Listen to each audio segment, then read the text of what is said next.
Pour la première fois, après 20 ans de port de barbe, j'ai été confronté à des avis de médias qui relevaient le fait que la barbe était un véritable nid à virus. Je ne pense pas que les barbus soient forcément exposés au coronavirus. En fait, je me suis pas rasé à blanc depuis plus de 20 ans. Et c'est vrai que pendant le confinement, l'idée m'est venue de me faire un rasage total. Je ne porte pas tout le temps un masque, mais ça m'arrive d'en porter un dans le métro. Ça me gêne avec la barbe et la chaleur, c'est vrai que c'est pas très confortable. Une barbe, ça s'entretient régulièrement et qu'aujourd'hui, il y a pas mal de soins qui sont administrés, donc ça permet d'avoir une hygiène plus que convenable.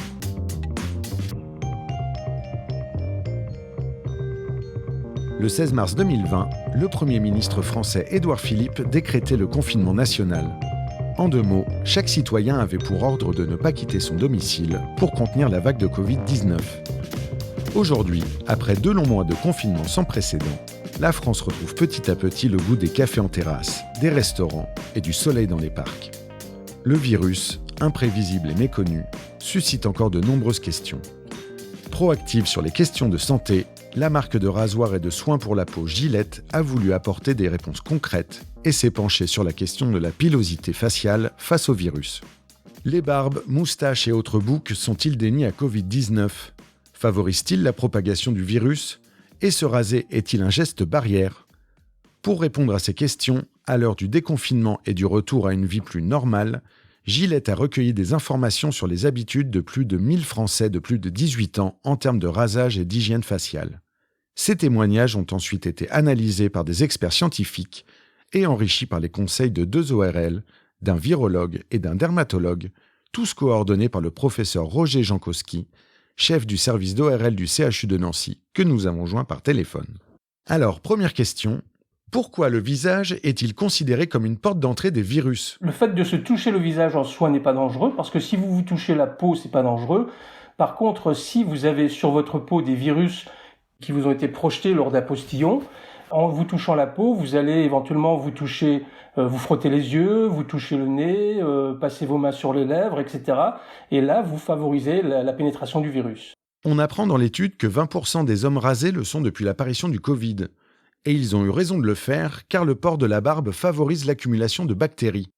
Est-ce que vous pourriez nous expliquer pourquoi ? Alors, donc, il faut bien faire la différence entre bactéries et virus. Le port de la barbe favorise l'accumulation des deux, des bactéries et des virus.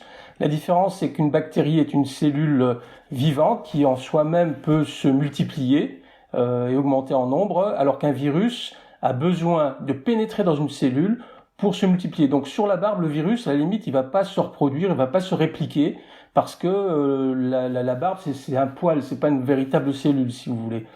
Par contre, si vous parlez avec quelqu'un qui postillonne un petit peu, les postillons sont souvent invisibles, eh bien ces postillons vont s'accrocher à la barbe beaucoup plus facilement que sur un visage qui est glabre. Et docteur Jankowski, quels sont les réflexes de base à adopter pour une bonne hygiène faciale ? Alors, une bonne hygiène faciale passe par le fait qu'on ne devrait pas se toucher le visage aussi souvent, mais très souvent c'est inconscient, on s'en rend même plus compte.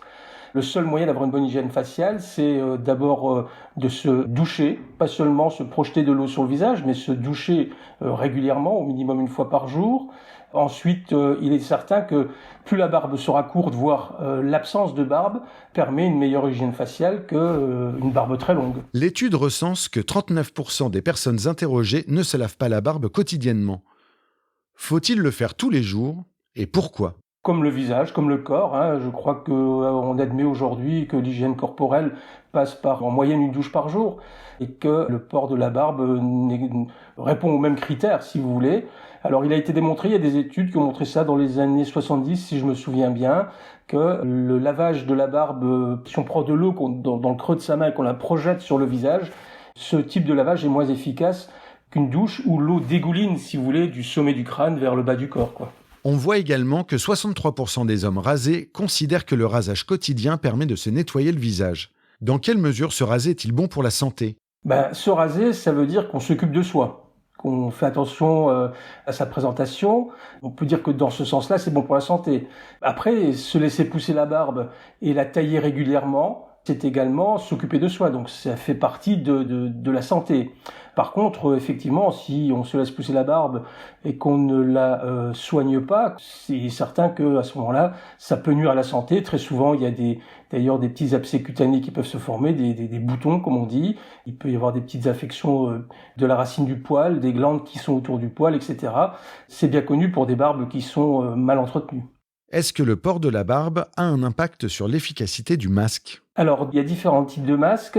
Il a été prouvé pour les chirurgiens, par exemple, là aussi c'est des études qui sont assez anciennes, mais un chirurgien barbu qui porte un masque chirurgical au bloc opératoire ne contamine pas plus ses patients qu'un chirurgien sans barbe, qui porte le masque bien sûr.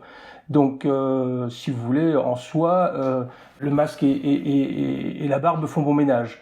En période de Covid, c'est un petit peu différent parce que les masques très protecteurs, type masque FFP2, doivent, je dirais, coller à la peau pour être efficaces.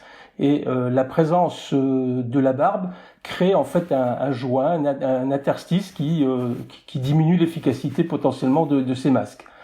Alors après, il est aussi admis qu'une barbe relativement courte est tolérable, mais dans l'absolu, les masques sont faits pour des visages glabres. Alors il y a les masques chirurgicaux, les masques faits maison et les masques FFP2.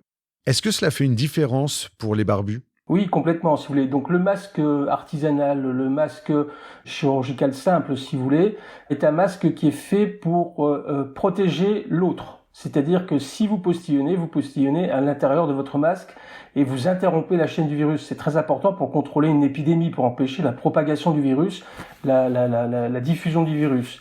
À ce moment-là, que le masque soit totalement étanche ou pas, ne vous expose pas vous-même à être malade. Par contre, si vous voulez protéger vous-même, il faut à ce moment-là porter un masque FFP2 et pour que ce masque colle au visage, eh bien, il faut que le visage soit sans poils ou avec des poils très très courts. Est-ce qu'on sait combien de temps le virus reste posé sur les poils de barbe ou de moustache ? Si vous avez des virus captés par votre barbe, ils sont capables de rester sur cette barbe pendant plusieurs heures a priori. Et donc, si vous vous touchez la barbe et qu'ensuite vous frottez les yeux ou le nez, ou la bouche, vous allez pouvoir favoriser la pénétration du virus.